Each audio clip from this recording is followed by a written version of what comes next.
And our nutritionist Diana Steele joins us now. Thank you for being here. Thank you for having me. And some kind of interesting news today from the federal government. They're trying to regulate sugar.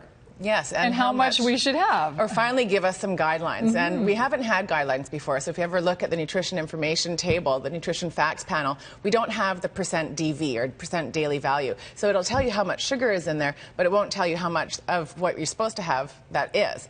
So they're going to give a limit.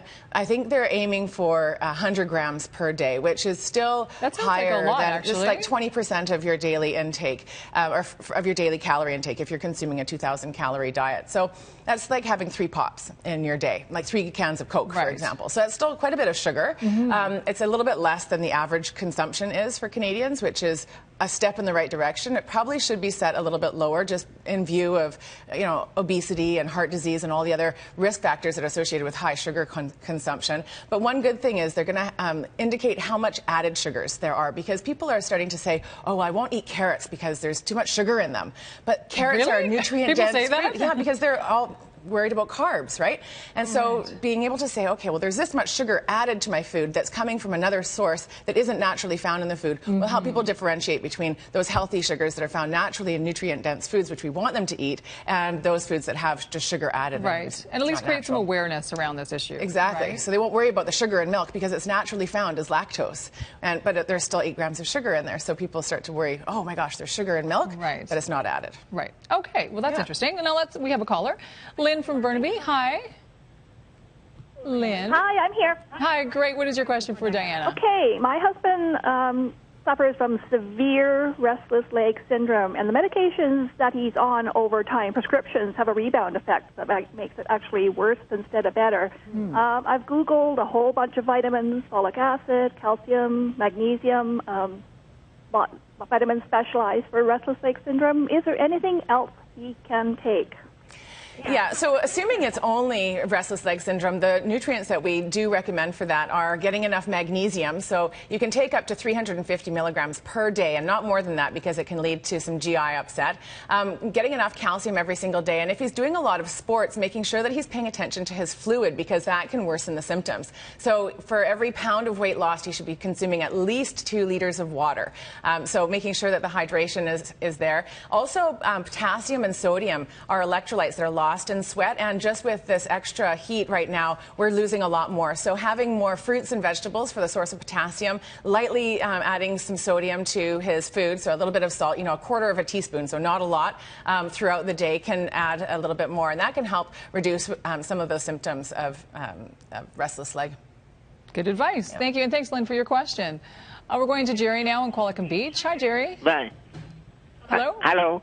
What's your question for Diana? I wanted to find out the main vegetables and fruit that I can eat for potassium. I have a little bit of problem with my kidneys, and I wanted to bring it up. Other than I'm taking bananas and stuff like that, but I wanted to find out what else is really good. Well, interestingly, avocados, which I was just reading about today, have twice as much potassium as bananas. Really? So as long as your weight's not too high, you can have, half an avocado in a day for a source of potassium. So bananas get all the press on the potassium front, don't they? I know, they do. And potatoes and tomatoes and oranges are also really good sources of potassium. So don't just stick with your bananas, but adding in some freshly cut oranges and those little mini oranges, as well as having tomato salads and things like that can be great ways. And then winter squash contains lots of magnesium or potassium as well. So you can try having some roasted squash as a side vegetable in your salads and things like that. A little bit of variety there. Okay, we have an email question now, and this one I think is actually quite good. It's someone who is trying to lose weight. Is it better to eat 1,200 calories throughout the day, or in the early evening, the bulk of those calories, or the morning, or goodness forbid, late at night? This person says they have a problem with eating late at night. And the challenge with saving all the calories for the end of the day is that you've gone all day without any fuel, and so your body still required fuel. It had to get it from somewhere, so it's going to take it from your fat stores initially. So for those first hours of starvation, protein stores, it doesn't actually use your fat as a preferential fuel source at the beginning. It's going to use protein, and protein's coming from your muscle. So you're actually going to shrink your muscle size, which is lowering your metabolism and making it easier to store your food as fat later on. So you're better off trying to space out your meals throughout the day. So start by eating breakfast within about 2 hours of waking up, even if you're not hungry right away, within 2 hours, and then try and space out your snacks and meals throughout the day, eating every 3 to 4 hours. And that can help curb your appetite and will hopefully leave you not feeling starved at the end of the day. So